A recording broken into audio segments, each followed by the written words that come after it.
Welcome, my friends. Welcome to my world. I'm your host, Kevin Rutherford. It is Wednesday, July 20th. That means it's time for Destination Health. We're going to open the phone lines right now. If you have a question, a comment, a topic, anything at all about health, pick up the phone and join me. 855-950-3835. We got a big day lined up. We'll be here for at least the next hour or until we run out of questions. Then Lauren will join me today for After Hours with Lauren and Kevin. We've got a theme for today. I'll tell you what that is here in just a minute. And then after that, we'll head on over to healthytribe.com for our live Q&A session as well. So lots of opportunities for you to get your questions answered today. And the theme for today is movement and strength. So I'm not going to say we know everything we need to know about diet and nutrition. We certainly always have more to learn. But we know a lot about how human beings should eat now to be healthy. For the most part, it needs to be a paleo-based diet of some sort, but I really believe the more we lean on animal foods, some sort of a carnivore-based paleo diet is absolutely ideal.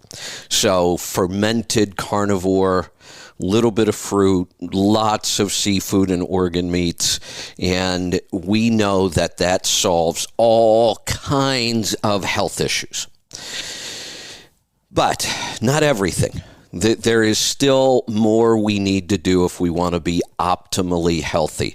But I would always start there, because the next part, you need to feel as good as you can feel in order to make the next part work. So start with the diet first. Get your diet nailed down. Don't try to do too much all at once. If you're trying to change your entire diet and you're trying to add some new, movement routine or stress buster, you're probably just going to overwhelm yourself and you'll quit. So, we've spent decades living and eating the wrong way. We don't have to turn it around in a couple weeks or a couple months. Get your diet down to where you don't really have to think about it anymore. The eating part for me is just so easy now. I've been doing this for so many years. I don't have to think about the eating part. I don't really crave things I shouldn't be eating. So I don't have to put much time or energy or thought into eating or food anymore. I've really got that kind of nailed down. But we've got to work on this lifestyle piece, and there are several components, but I think the next logical step once you get your diet down is let's work on movement. I don't want to say exercise or cardio, or we just need to move more in the beginning. But our ultimate goal should be to really work on strength. When you look at the health issues we face as we age, many of them have to do with losing muscle and losing strength and becoming weak and frail. You can certainly see that in our elderly people today. We might be living longer, although that trend has started to reverse too, but it's really not much of a life when you see these elderly people that live a decade or two sometimes, but they're not very active. They're not very self-reliant. It's just, we need to stay strong and healthy and vibrant. And we've been told, well, that's just going to happen because you're getting old. That's not true. That's a lie. It doesn't happen just because you get old. It happens because we spend decades eating the wrong foods and living the wrong way and not moving and not doing the things we need to do to improve this. So I am a big believer in resistance training. much more so than cardio. And if we do resistance training properly, we get a cardio benefit from it as well. Now, if you really love some form of cardio, maybe you actually do enjoy running. I can't think of anything I kind of don't like more than running. And I've tried to get used to it, and I've tried to like it, and I just can't. And I have run a significant amount of time during my life because of the sports that I did in the training, and we're always told you have to do cardio. And if you're going to be an athlete, you do have to have really good cardiovascular health. If you have something like that you love, then absolutely do it. But if you're like most of us and you kind of have to force yourself to go do something, then I would say focus on resistance training instead of cardio. We get the benefit quicker. We don't have to spend as much time at it. And we get far more benefits. Cardio is good for your heart and your cardiovascular system.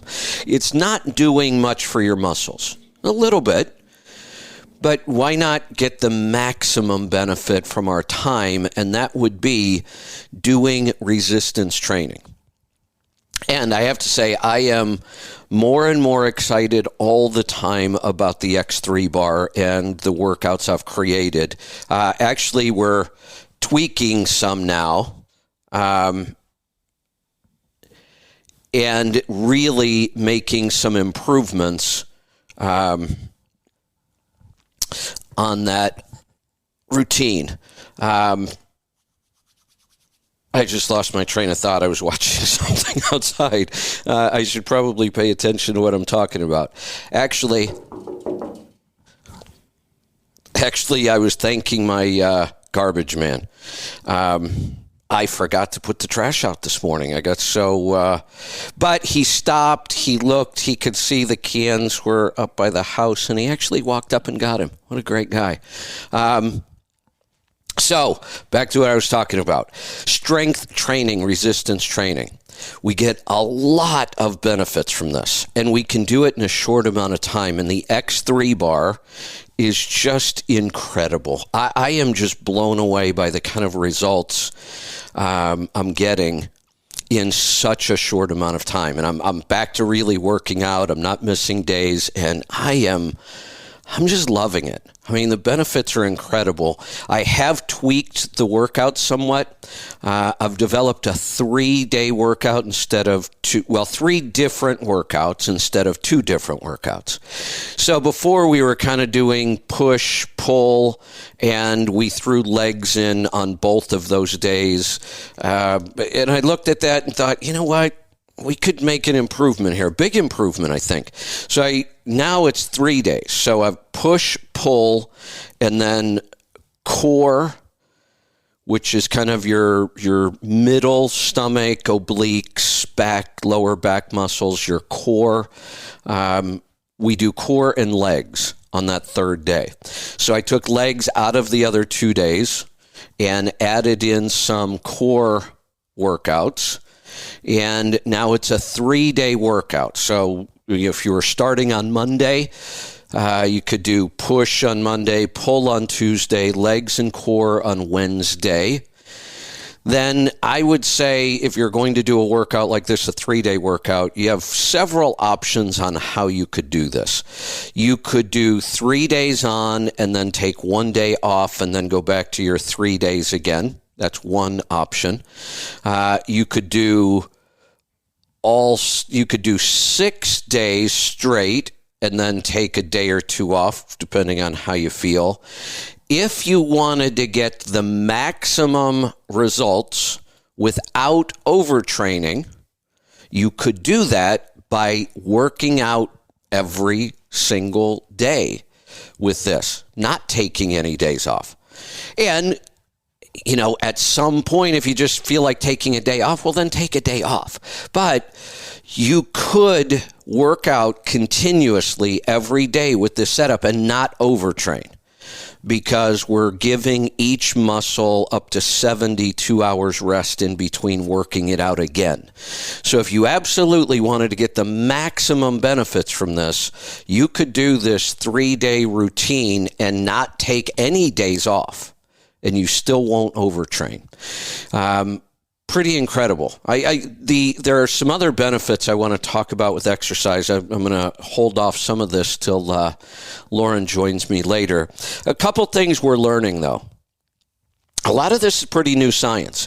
So one of the things I want to focus on today when Lauren joins me, I'm going to cover it a little bit now. Was it last week or the week before? Recently, our focus on after hours with Lauren was we were talking about depression and mental health. And I have to tell you that the diet can be a big help, but we do see people eating a really good diet, and yet they're still dealing with depression, anxiety, some of these other things. We know that is gut bacteria, so we can focus on the gut, but there's something else that really helps a lot with this, and it's exercise. Activity, movement, specifically resistance training. Building more muscle changes our physiology. We used to believe that fat cells were inert. What I mean by inert is that they really just don't do anything. They sit there. They're not like an organ like the liver that's constantly doing things, or your kidneys or your eyes, or we just thought fat was just kind of there. Well, that's not true. Fat is an active cell. Fat releases inflammatory cytokines. The more fat you have, the more likely you are to release more inflammatory cytokines. If that word sounds familiar, cytokines, they're part of our immune system. We heard a little bit about them for a while with COVID because that was what was killing people. When you had COVID, it was the cytokine storm that was actually causing all the problems. And then we stopped talking about that for some reason. Now, we don't talk much about COVID in a way that it matters, but that was one of the big problems, was this cytokine storm. And cytokines are released from adipose tissue, from fat cells. They increase the number of cytokines. And we know that obesity was definitely one of the risk factors for COVID, and that was part of the reason why. Well, we now know that when you have muscle cells and they are what we call well-trained, meaning you're working out that muscle on a regular basis. You're giving it resistance. Well-trained muscles release something called myokines. And myokines are the antidote to cytokines. So when you have a lot of myokines, that reduces the amount of cytokines, which also reduces inflammation, helps mood. There's all kinds of benefits to that. So we've got some calls coming in. I was going to talk a little bit about the new protocol. Not really a new protocol, still the same protocol. I'm just tweaking it, making it more efficient, making it better, improving things. I think I'll hold off. I'll take some calls. I may come back to it, and I will probably talk about it some when Lauren joins us later. But for right now, let's find out what's on your mind. We're going to go to Bob in Michigan. Welcome to the program. How you doing this morning, Kevin? Good. What's on your mind? Hey, a friend of mine gave me a little book here called Forbidden Health. Are you familiar with that little book about fluoride or chlorine dioxide? No, I haven't heard of the book. I am familiar with chlorine dioxide, but what is the book claiming? Well, basically, it's how to treat all these different diseases, and it's sort of like, you need to, you clean, add chlorine disinfectant, like it cleans everything. So based upon what we know about bacteria and fungi and all of that, I don't think that's technically the proper way to do things. What is your take? I'm not sure. Again, give me a real world example of what I would use chlorine dioxide for. You got a achy knee. It's supposed to help, and you basically put it in, it extracts hard metals out of you, and it's a cleanse. So you basically take a bath with chlorine dioxide. I don't think that is. That's a really bad idea. Right, because isn't the whole point of that chlorine dioxide is a cleanse, acts as a disinfectant? Well, even calling it a cleanse makes it sound too good. I mean, remember when the whole COVID thing was happening and Trump said something about bleach and, everybody said, oh my God, Trump wants people to drink bleach. And we're talking about the same thing. It's like, sure, it kills all kinds of stuff, but why do we want to kill all that stuff? Right. It's basically killing good stuff that we need because everything lives off of each other, just like all the bacteria in our guts. Yeah. So for instance, instead of finding the root cause of, say, heartburn, take, mix this up, take this, with water or whatever, and it's supposed to help your heartburn and whatnot. Well, what's the root cause of the heartburn? To me, it's smoke and mirrors as far as what they're doing in big pharma today. That's my opinion. Sure, there might be some logical use. Not for like heartburn and things like that. No, I'm not a fan of this at all. I don't see any real need or use for this. So what is the actual use of this stuff? Oh, that's what I was asking you. I don't know. I don't know what it's for, but I don't see any use for it in health. Okay. That was my opinion. I mean, this guy, he just goes on and on and on, scientific data and all this and that. But the problem is the scientific data is not matching up to anything that we know about. Well, you even compare it to your gut microbiome and stuff like that, and it's not natural. Well, and if we want to talk about gut microbiome, this will wipe that out. That's what this does. Right. That this goes after bacteria, viruses. And look, we use some things like that. Coconut oil is an antiviral, antibacterial, but it's a much milder form.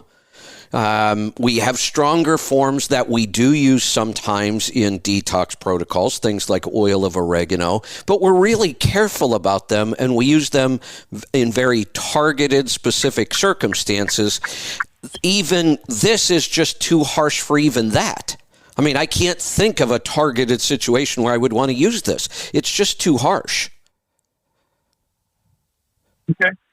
Yeah, that was my opinion because I'm thinking, well, you got to make this stuff. He tells you how to do it, and I remember a couple of weeks ago, someone called in about it, and I couldn't find it, and someone said something about about this chlorine dioxide. You weren't a fan of, but I just, it's one of those things where, and it's not found in nature. You know what I mean? This is another chemical. Correct. You have to, it's no different than weed killer, people consume. Exactly. That's my opinion. No, that's a good analogy. That's exactly what we're talking about here. And I just don't believe we need things like this if we do all the other right stuff and we live as healthy as we can be. These are real extremes. And again, this doesn't exist in nature. This isn't something the human body requires to be healthy. All I needed to know. Thank you, sir. You're welcome. Thanks for the call. All right. Well, that opened up some phone lines. It's kind of quiet this morning. What's going on with the calls here? I have plenty to talk about. Lauren will be joining me probably at the top of the hour today, but we can certainly get your calls and questions in. So dial us up, 855-950-3835. If you have any questions at all, comments, topics, anything to do with health, pick up the phone and join us. I'll get to those calls here in just a little bit. So back to the concept of both fat and muscle cells not being inert. Both fat and muscle cells are actually organs. Myokines, I started to talk about. Myokines actually produce enzymes that detoxify the body. And just like this last caller, it's a cleanse. That's kind of a new thing in health in the last decade or so. All these cleanses and detox and coffee enemas, and people are doing all kinds of crazy things. And you can see some pretty negative side effects from detoxing incorrectly. When we try to detox the gut, when there's gut dysbiosis, you can really make people miserable. It's called die-off. We go in, we kill off too many bacteria, even if they were bad bacteria. There's a lot of negative side effects to that die-off. So I am not a fan of like these detox challenges where, 50 people are all detoxing at the same time in some sort of a challenge. There are ways to detox. I actually prefer to just really clean up the diet and see if the body will detox itself. And many times it will. Then after a period of time with a good clean diet, maybe a couple months, then we might want to go in and do some formal detox. There are clearly toxins left over. We live in a very toxic environment these days. So I don't have a problem with detoxing. I just see most people are doing it incorrectly.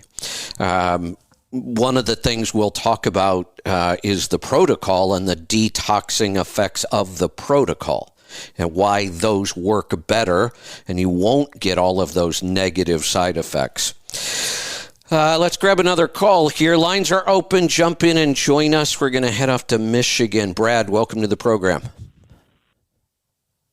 Hey, Kevin, how's it going? I've got a brother. He just turned 60 last month, and he's had diverticulitis now for several years.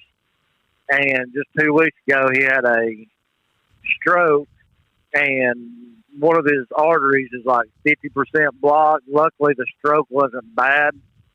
But is there any way to turn around what he's already done to be able to not have to take the meds the rest of his life? Which medicines do they have him on? Just what are the doctors prescribing them? Like right now, the doctors basically just eating salad now, and telling him don't be eating no red meat, and telling him how to eat. And it's like, so I don't think salad is going to do it for him. No, it's not. I can say this, that if they put him on their typical low-fat, almost vegetarian diet, in the beginning, he will see some improvement over the standard American diet. There's a couple problems with it. One, he's not going to see full improvement because it's not very nutritious. Their low-fat vegetarian diet just is not very nutritious. It's only slightly better than the standard American diet because they get rid of a lot of the garbage that's in the standard American diet. But most people will start to lean even more on grains because vegetables aren't very satisfying. You need something to fill yourself up. You're going to start filling in with bread and pasta and rice and potatoes, and so you at least get some satisfaction. And at a point, his health will start to get even worse. So here's the real key in the question here.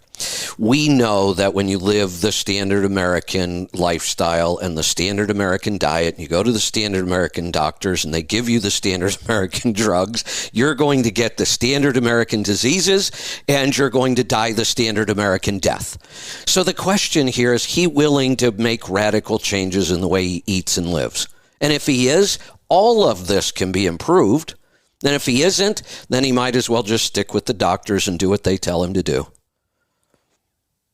Right, and that's what, I got talking to him a couple of days ago, and it's like, man, you need to cut the grains out. Well, I'm trying. It's like, you got to, man. We want you to live for a long time. And, of course, I wanted to get your take on it before, because his wife just does whatever the doctors tell her to, and she just Well, that's what most people do. does whatever. We've been trained our whole life that doctors are God, and you just listen to what they tell you. And we can see where it got us. It's a horrible failure. I mean, nobody can claim our medical system is making anybody healthy anymore. Right. And I was going to tell her, hey, you need to sign up for the Healthy Tribe and get on there and see how to have a better diet. Because she can't cook either. They've been married for 30 years and she still can't cook. Well, the good news about a carnivore diet, it's a whole lot easier. If you eat carnivore, all you have to really learn how to do is fix meat dishes, which are pretty simple. So we don't have to get all kinds of crazy cooking skills and use all kinds of it. We can keep this really, really simple, and yet it's a very satisfying way to eat. But here's the thing. And sure, you can teach somebody how to cook. You can give them recipes. You can give meal plans. All of this is possible, but they have to make the decision. And that's the critical part. I don't know how to convince anybody other than being a good example and try to answer their questions. And we just have to realize, I still think the majority of people are not willing to make the sacrifices they have to make to be healthy. Oh, I totally agree. And what is your take on using bear fat to cook in? Oh, absolutely. My God, if I could get my hands on some bear fat and bear meat, I'd be all over it.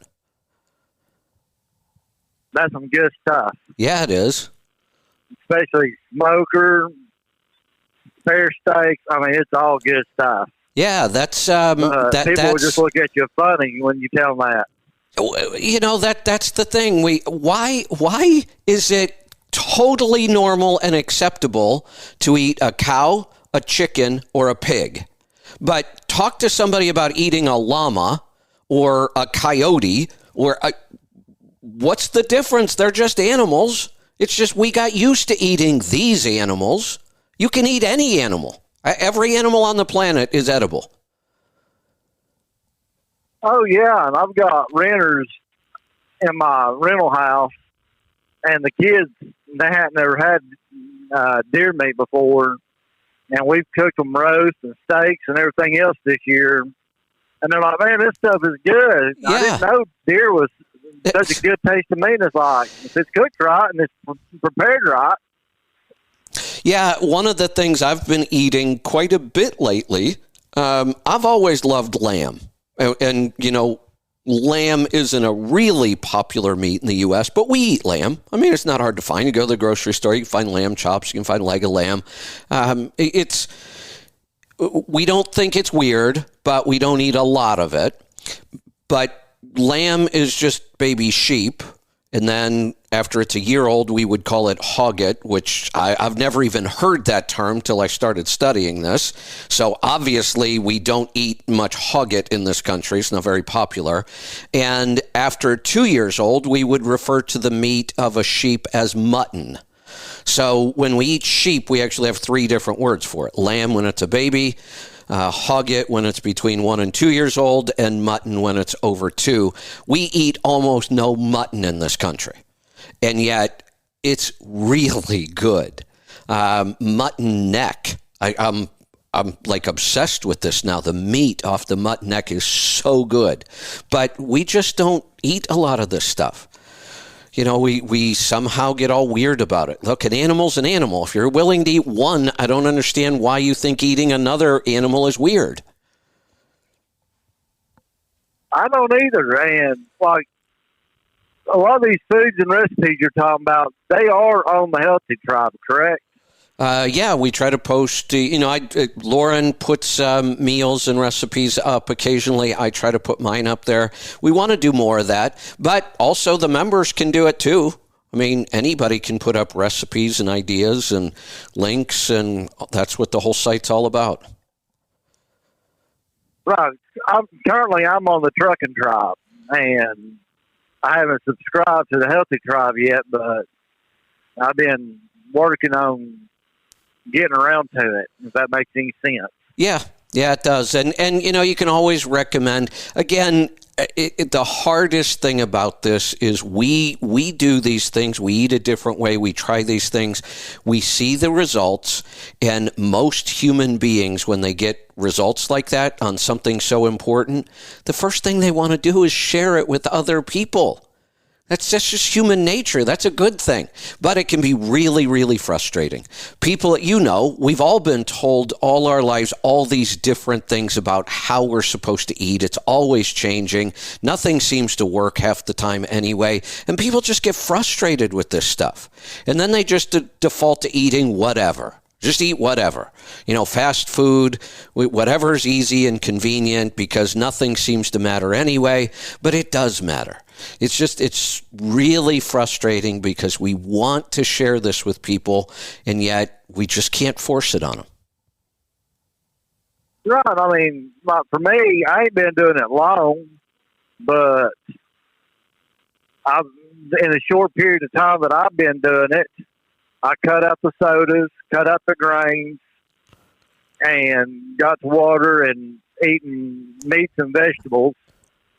And within a few weeks, I went from, like, when you go home and you work in the garage and everything else that you do, my feet would always get really sore, and they'd be sore from within a couple hours of being at home till a couple of days after being back on the road. And I mean, you'd get up so stiff in the morning, it took 10, 20 minutes to finally loosen up.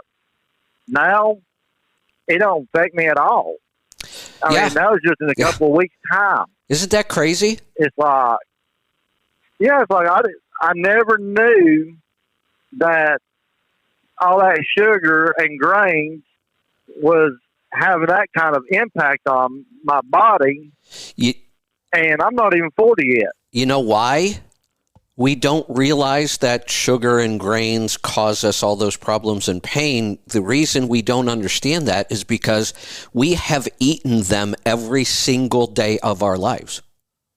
It's such a standard part of the American diet. We eat them every day. So how could we know what our body would be like if we don't eat them? The only way we can know is to not eat them. But the incredible thing is, I have had people tell me they saw results in 48 hours.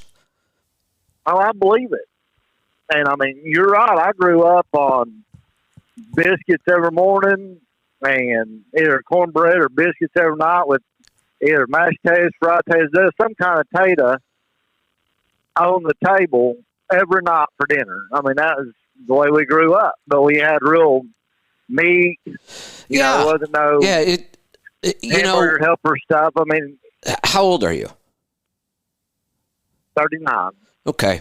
So you grew, here's the thing, every generation, every year you're born now probably means your diet was worse than people who were born before you were. So I was born in the 60s, and we didn't eat a ton of processed food back then. Because there wasn't as much. TV dinners were kind of big in the 60s. What a disaster that was. Talk about lousy food. So that was the beginning. Kind of the 50s, 60s is when we started introducing all the canned and processed foods. And it's gotten worse every year since and continues to get worse. There is more and more processed garbage factory food in our diet every year. And now we see people, whereas my generation typically started to see some health problems maybe in their 40s. The average, probably when you hit 50, things really started to go downhill. By the time you were 60, you were probably on multiple medications. That's just typical of my generation. Each subsequent generation is getting worse. Now we see kids getting diabetes before they're 10. That is just insane. So our health problems that we're facing in this country are going to get far worse every year for a long time. I don't see it changing much. I don't either. I mean, I'm blessed. My parents was born in the 40s, so they're not like what most parents with 40-year-olds was born in the 60s. Right. Mine was born in the early 40s, and we got, which I know corn ain't good for you now, but got fresh corn in the summer. We shucked it, prepped it, froze it, canned green beans, pickles. I mean, yeah, a lot of our was food came out of the pantry. That came out of the garden. Yeah, that was far more common. You know, we just don't do much of that today. So we eat all this fast food, convenience food. Now the big push to all the fake meat. We can just count on the fact that the health of Americans will continue to deteriorate. Oh, definitely. I mean, they're talking about meat steaks that's being glued together at steakhouses now, so you don't even know if you're getting a real steak anymore. Well, I can promise you this: you can't glue a piece of meat together and convince me that it was a steak. All right, there you can clearly tell that. And here's the other thing: honestly, every year I eat out less and less, and I'm to the point now where I almost never eat out anymore. I really don't. It's the last thing I needed to do to really clean up my diet.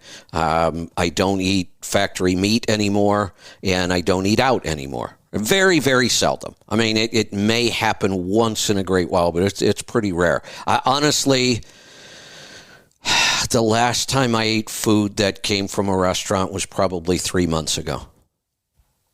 You're doing a lot better than I am, but it happens over time, and we have to make a conscious effort. You know, I started changing the way I was eating, I guess, for almost 9 years ago now, and over time, I continue to change it. The changes are obviously much, much smaller. Over time, I've started eating more and more animal products and fewer plants. That's a change that's kind of occurred over time. But the other change is I eat out less and less all the time, and I'm to the point now where it's almost non-existent. Well, that's what we're working towards, and trying to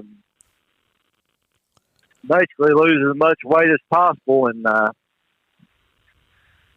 don't want to be the typical person being on 10 different meds and feel like crap, or being a driver. Have to go to doctor's appointments all the time and go pick up prescriptions all the time and go back for this checkup and that checkup. I don't have a doctor, and I don't want one.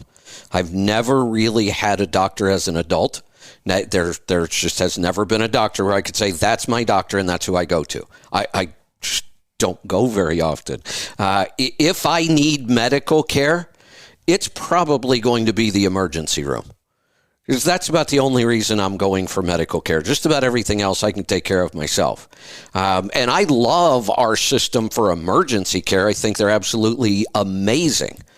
You know, when I broke my hand, that whole experience was fantastic. Doctors really did an amazing job. My hand surgeon was incredible, and I appreciate that. And that's what I'll use our medical system for, trauma and emergencies. Everything else, forget it. I don't want to go anywhere near our medical system for health. Oh, me neither. And my insurance agent was like, you ain't got a doctor. This is just 2 weeks ago. Getting life insurance. He goes, you ain't got a regular physician? I'm like, nope. Why would I need one? Get a physical for my DOT.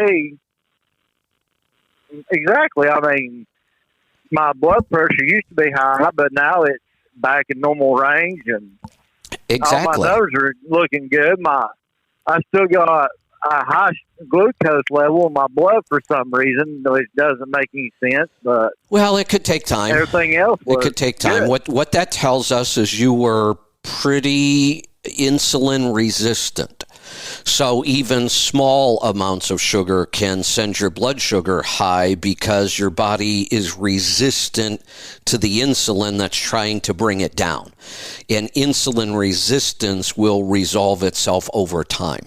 The longer you do this, the better your insulin sensitivity will become. That's what I figured. It just kind of shocked me that all of them was really, all the other glucose levels was really good, but the blood was still high. And I'm like, that's weird. Yeah, so are you using berberine? Using what? It's a supplement called berberine. Obviously, you're not. I would add some berberine.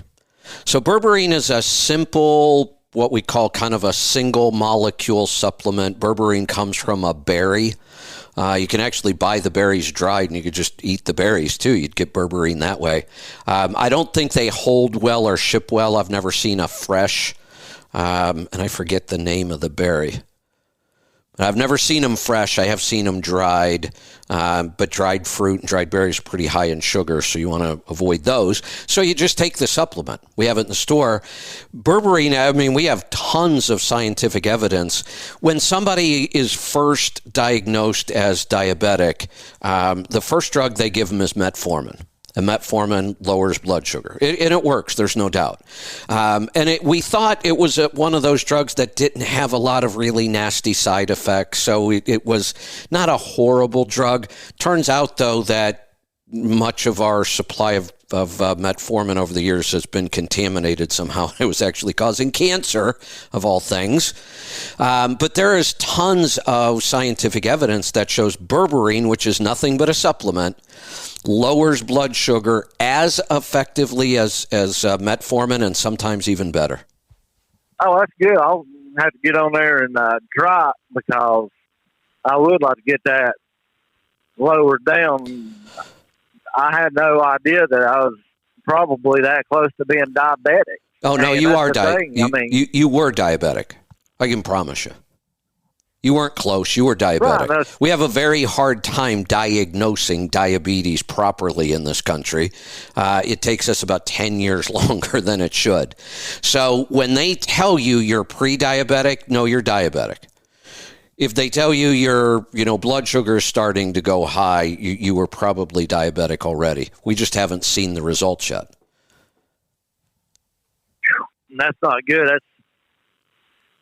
Well, no, but the good news is you've already started to reverse that. You're done. All you have to do is keep doing what you're doing, and you'll never have to worry about that word diabetes. That's definitely a good thing. And what do you think this diesel exhaust fluid coming out of the exhaust when it's burning off, how bad do you think that probably is on somebody's body, like your lungs and everything else, breathing those chemicals into your body? If I had my choice, I would rather avoid them, but I don't. I mean, knowing what I know about health and, diesel fumes and exhaust and all that thing, would I avoid being a truck driver because of that? No, I wouldn't. I would do it all over again. I love this industry. I would want to be a part of it again. We can look at almost every single occupation and say there's some sort of a downside health-wise.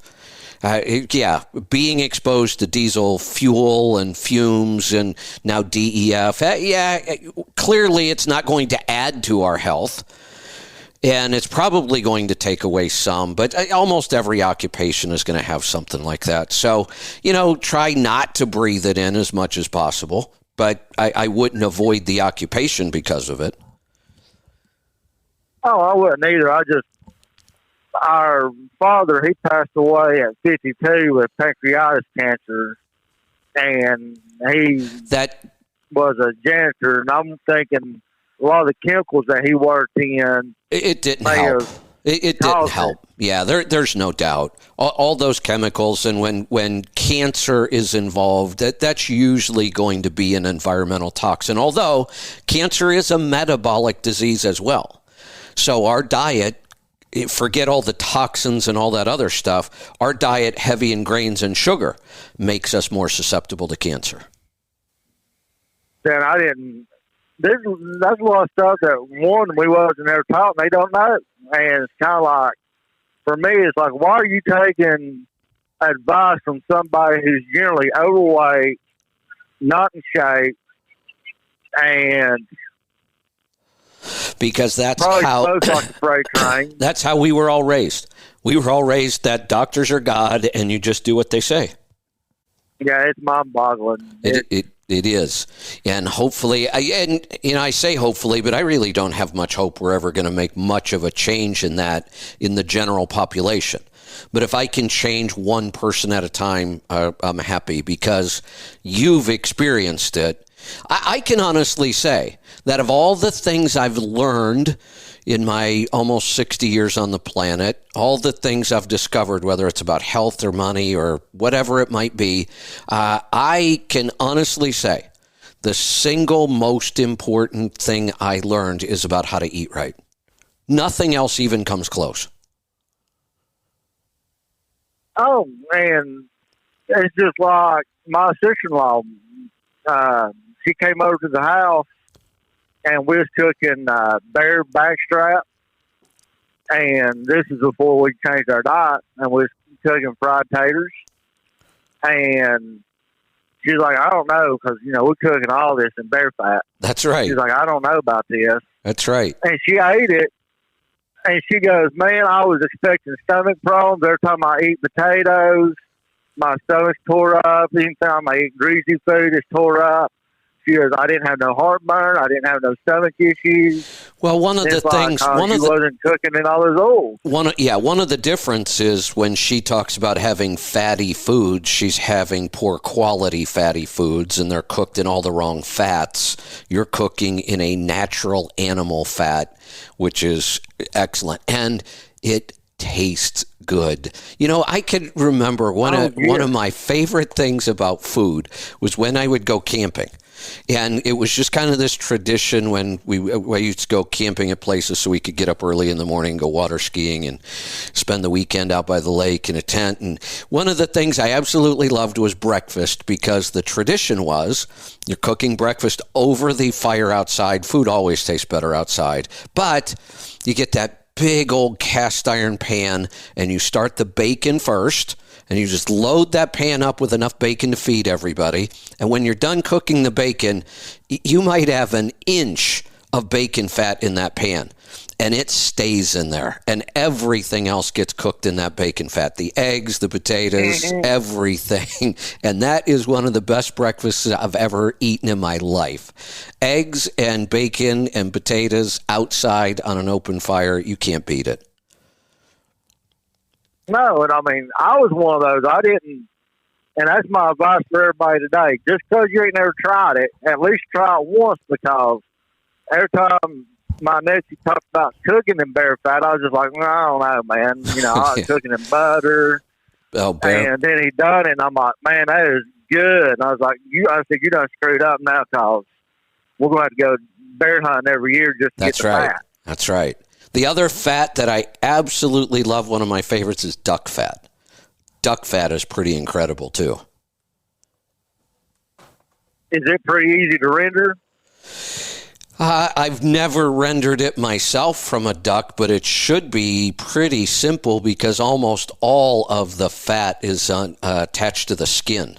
So you probably render a lot of duck fat, right? Well, I guess I have technically rendered duck fat, because if you've ever had a really good duck breast cooked properly, it is incredible. The way you cook it is so when you get a duck breast skin on, underneath the skin is probably a good ½ inch of pure fat on a duck breast. And you put it skin side down in a very low cast iron pan and just let that fat layers start to melt out and render out into the pan. And once you've rendered out most of that fat from under the skin, then I take the duck breast out, crank up the heat on that cast iron until it's screaming hot, and then put it back in to crisp up that skin. And you want the meat left rare. I eat duck rare. And crispy skin and a rare duck breast, oh man, that is so good. And then you have all that duck fat left in the pan. Oh, yeah, that's good stuff. Oh, we're going to try that this fall. My nephew is big into duck hunting now. I mean, he got a duck dog and everything else. And oh, yeah. He's all into duck hunting now, so I'm going to have to tell him. Yeah, the other really, really good food that I absolutely love is take a whole duck and just smoke it. Really, lots of heavy smoke on a whole duck.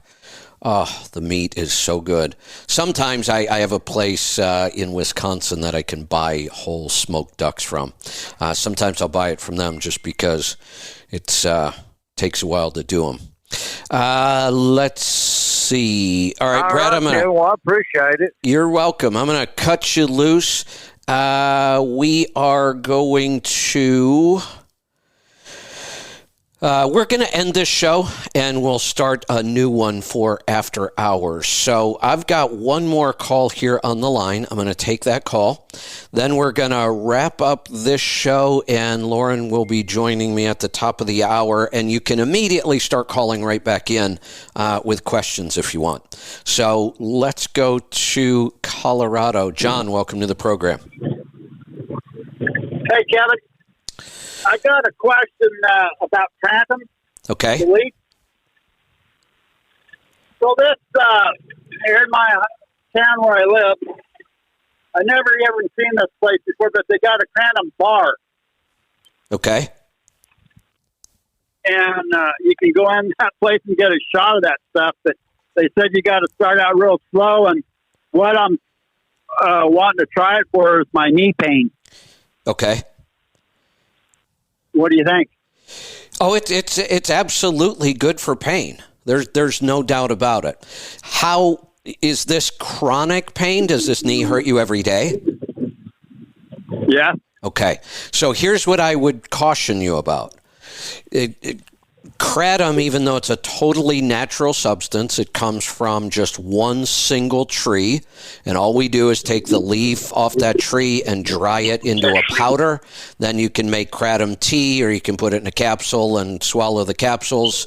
It's a completely natural substance. It will help pain, but it is very, very similar to opioids. It acts a lot like an opioid, and you can become dependent and addicted on Kratom just like you could an opioid. Now, it's not quite as bad. Yeah, so when there is chronic pain every day, there aren't many good solutions for chronic pain that aren't going to come with a lot of downsides. Clearly, truck drivers can't use cannabis at all, but cannabis, if you're going to try to use cannabis for pain every day, we got to think about it. You're going to be high every day. Even when you go with strains that are just mostly CBD, in order to be effective, they have to have some THC, and THC is what makes you high. The Kratom is going to give you some of those same effects of an opioid. So to use cannabis or Kratom occasionally for pain, we worked out too hard, we, had too much fun water skiing, or whatever, we just overdid things and we're in pain, or we truly had an injury, we fell and injured something. To use a pain reliever temporarily for things like that is fine, but when you have chronic pain and you're going to have to take this substance every day, you're going to create a new problem. Okay. Well, I've had the injections in my knees, and it just, I've tried two different kinds, and it helps for a while, but it just comes right back to where I'm either going to have to do it. I don't want knee replacement. I just want to try something else. So tell me about your diet. Oh, it's I've been doing keto for a long time, so it's pretty darn good, actually. Tell me about the quality of the oils and the meats in your diet. Well, I eat a lot of meat, eggs. Where does the meat come from, and where do those eggs come from? Well, my son raises his own beef, and that's where I get my beef from. Pork, probably we just get from the store here locally. But what about eggs? I don't know. I'm pretty darn grain free for darn sure, but I don't know if cleaning it up. I don't know what I do any more than what I've done. Well, no, that's what I'm getting to, because I can help you with this because I have personal experience with this. So when you say your son raises his beef, that's clearly a step above industrial raised beef. But are they true grass-fed, grass-finished? Yeah. So he doesn't feed them any grains? No. Okay, good. So the quality of your beef is good, so I would lean heavily on that beef supply. The pork from the grocery store is garbage. If you're eating in restaurants, you're getting bad meats and bad oils. And I can tell you this, and this doesn't apply to everybody. I know a lot of people who have cut out grains and sugars, and they still eat mostly, factory meat and fat, and they eat at restaurants. They have no pain anymore. They'll tell you, oh, no, it's amazing. I don't have any pain. Things don't hurt all the time anymore. I have experienced this multiple times. When I go out on the road and I get a little lazy about my diet, and I mean just a little. The only change is I don't change what I eat. I mean, I'm still eating meat and fatty meat and, vegetables, no grains. I don't change what I eat. The only thing that changes is where it comes from, how it's sourced. So when I'm on the road, I tend to eat more from grocery stores and more from restaurants, and I've experienced it multiple times. My joint pain comes back. I'm completely grain-free, very, very clean. I know how to do this. I know I'm not cheating, and my joint pain comes back. I've talked about it multiple times. So for me, that trigger for joint pain is the quality of the meat and the oil in my diet. And when I clean that up, that joint pain goes away. I mean, I was to the point, I was the same thing. I was taking steroids for my shoulder. The pain was so bad I couldn't function. Yeah, it's tough. It's tough when I'll be 70 in September, and I just don't want to get the surgery to have knee replacement. Yeah, you could try the Kratom. I think it will make it feel better. I would just caution you that if you have to use the Kratom every day, you will start building a tolerance to it, which means you're going to have to take more. And at a certain point, when you start taking more and you start taking it every day, you can become dependent on it. And then you suffer the same withdrawal symptoms when you try to quit. So you can try it. I would be very cautious about using it every day. And I would really make an attempt to clean up the meat and the fats in your diet and see if that doesn't help this pain. Okay, Kevin, thanks a lot. You're welcome. Thanks for the call. Let's. We'll talk later. We are going to take one more call. We're going to go to Maryland. Eugene, welcome to the program. Hey, how you doing, sir? Good. What can I help you with today? Well, I was listening. I mean, I've been listening to you, and I caught the tail end of the blood sugar. And what are good numbers for blood sugar? Because I've been told I'm pre-diabetic a few times when I do lab work. So, how old are you? And right now, I'll be 70 this September. Okay. And so there's two numbers we typically look at for blood sugar. One, we look at what's called fasting blood sugar. So you just get up in the morning, probably haven't eaten for 10 or 12 hours. You take a fasting reading. We'd like to stay in a range fasting maybe 70 to 110, 120 or so. Oh, okay. Then we can also measure A1C, which is what you're getting when you do this lab work, this blood work. And A1C is a calculated measurement that sort of tells us what our average blood sugar has been over the last 90 days. A good number for A1C, you should be in the low 5s. Oh, okay. That's probably what they're looking at and calling you pre-diabetic. You're probably in the 6s somewhere on your A1C. Yeah, about a 6.5. Yeah. The last time I looked. Yeah, that is, and I will tell you this, they can call it pre-diabetes all they want. You are diabetic. Oh, okay.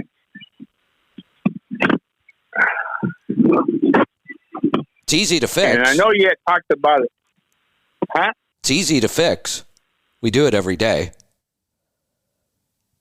Oh, okay. What is that? You just stop putting the sugar in your body. Can't have high blood sugar if you stop putting sugar and starches in your body. Fixes it every time. That's true. Well, I have cut out a lot of stuff. I mean, a lot of sweets and stuff like that. Good. The more you cut out, the better it'll get. And the one thing we forget about, or maybe we don't forget, maybe people just don't realize, a slice of bread will do the same thing to blood sugar as a candy bar does. Oh, really? Yeah, starches will do the exact. Starch and sugar are very similar. The only difference is if we take a whole bunch of sugar molecules and we tie them together in a long string, that becomes starch. It's sugar to your body, though. So anything with high starch, all grains, breads, pasta, potatoes, rice, all of those things that are high in starch, just like candy to your body. Oh. I mean, I have cut out a lot of that starch. Good. You know, because I... Then you should start to see your blood sugar numbers come down. Oh, they have. That's what I'm saying. Before that, it was almost 7, but now it's dropped down some. Good. And, you know, since I've been retired, I'm kind of watching on what I'm eating. I'm not, what my wife says, I snack just a snack because I had nothing else to do when I was driving the truck. That's a very common thing. And the standard American diet and all those sugars and starches also increase our appetite. So they make us want to eat more of those things. And just like we were talking about kratom in the last call, if you take kratom every day, you can build, a dependency on it. Sugar acts the same way in our brain. You can become addicted to sugar and starches and the feelings we get. It's a very, very similar response in the brain. It's kind of a self-fulfilling prophecy. The more of that heavily processed food you eat in the standard American diet, the more of it you want. Mm-hmm. Now, you were talking about a berry. Now, you say you have supplements for that, right? Berberine, yeah. Yeah. What is that in your store, berberine? Yeah, and it's just called berberine. Now, again, don't think you're going to go take the berberine and keep eating the way you're eating, and it's going to do much. It's really not. But if you keep doing what you're doing, you've been slowly eliminating sugars. Now you can also eliminate starches. If you do that and you add the berberine, yes, your blood sugar will come down even faster. Oh, okay. Cool. Yeah, because plus I lost weight since I quit driving. I was like a 242. Now I'm down to 228, I think. Excellent. That's a good sign. It's a slow process because, the older you get, the slower the harder it is to lose weight because no, it's not. Stop lying to yourself. Well, it's not. We should stop saying those things. They're not true. We've said them. You get older, you get weaker. That's all bullshit. None of that is true. There's a reason. Now, a lot of people are going to go, Kevin, you're so ignorant. Look around. People are fat, they're sick, they're dying. I get that. I know that's happening, but it's not because that's what happens to the human body as it gets older. It's because you're still eating all the same crap you've been eating your whole life. Of course, you're going to keep getting sicker and sicker. But when we eat properly, that you can be 85 years old and strong and vibrant and healthy. There is nothing about the human body that deteriorates just over time. It doesn't. No, okay. It deteriorates because we treat it wrong. Here's the thing. I can remember being 30. I can remember being 30 in my 30s and fighting to lose weight. Now, I was never really obese, but I was 40 pounds heavier than I should have been, and I would have to work really, really hard to lose that 40 pounds. Like, it was miserable. I was starving myself. I was working out like crazy. I gave up all kinds of food, and I lost the 40 pounds, but you know what? I couldn't sustain it because it's miserable. So I went back to eating the way I always ate, and I'd gain the 40 pounds back again, and then I'd go find some new diet to try, and I'd try that, and I'd lose the 30 or 40 pounds again, and I'd be miserable, and I'd go back to eating the way I used to eat, and I'd gain it all back. I can promise you that I'll be 60 next year. I have no problem losing weight now. I don't have to lose weight anymore. My weight has been completely normal for 8 years, and there's nothing hard about this whatsoever. Okay. Well, I mean, it's your lifestyle. It's what we stuff in our pie hole every day. That's all it is. That's true. That's 95% of health and weight is what we stuff in our pie hole every day. Stop shoving crap in your pie hole. Eat real food. All right. We are going to wrap this up, but we will be right back with more stuff. So I'm going to wrap this up. We'll start a new show. Lauren will be joining us, and you can jump in with your questions as well. Be safe, be profitable, be fit and healthy. Always do the hard work and master the journey.